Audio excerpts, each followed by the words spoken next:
بسم اللہ الرحمن الرحیم۔ ہمارا دوسرا سوال یہ تھا کہ سفر کے اندر کتنی رکعتیں پڑھی جاتی ہیں، تو اس کا دو ساتھیوں نے جواب دیا، لیکن وہ جواب انہیں ہم یہ کہہ سکتے ہیں کہ مکمل طور پر نہیں ہے۔ فرائض کی حد تک تو ٹھیک ہے، لیکن سنتوں میں انہوں نے تفصیل نہیں بتائی۔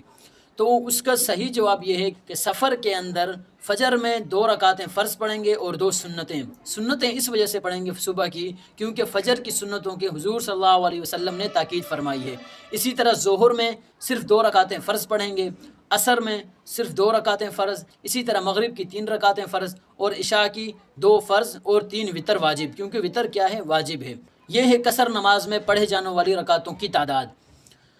اس مسئلے میں کچھ تفصیلات ہیں، وہ یہ ہے کہ اگر سفر جاری ہو، ایک ہوتا ہے سفر جاری اور ایک ہے سفر اطمینان۔ مثال کے طور پر آپ گاڑی پر جا رہے ہیں یا ٹرین پر جا رہے ہیں، اس کو کہتے ہیں سفر جاری۔ یہاں پر آپ کو اگر سکون والی جگہ نہیں ملتی یا ٹائم نہیں ملتا تو آپ بے شک سنتیں نہ پڑھیں، لیکن اگر آپ کو اطمینان والا سفر ملتا ہے، سکون والا سفر، ٹائم بھی ہے، اپنی سواری ہے آپ کی، تو آپ سنتیں پڑھ لیں۔ سنتیں پڑھنے میں کوئی حرج نہیں ہے۔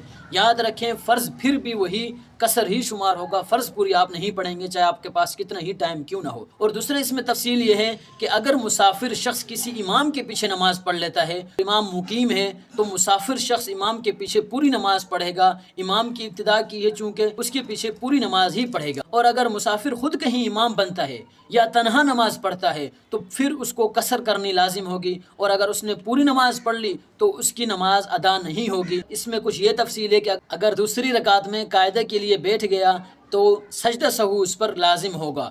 وقت کے اندر اگر اس نے سجدہ سہو نہیں کیا تو بعد میں واجب العیادہ نماز نہیں ہوگی۔ وقت کے اندر البتہ اگر اس نے قاعدہ اولیٰ بھی نہیں کیا تو پھر وقت کے اندر نماز لوٹانا واجب ہوگی، اگر نہیں لوٹائی تو پھر اس کی نماز ادا ہوئی نہیں ہے، اس کے ذمے قضا ہوگی۔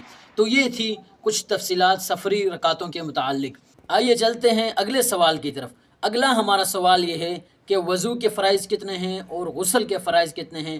آسان سا سوال ہے، جواب کا منتظر ہوں آپ کے۔ السلام علیکم ورحمۃ اللہ وبرکاتہ۔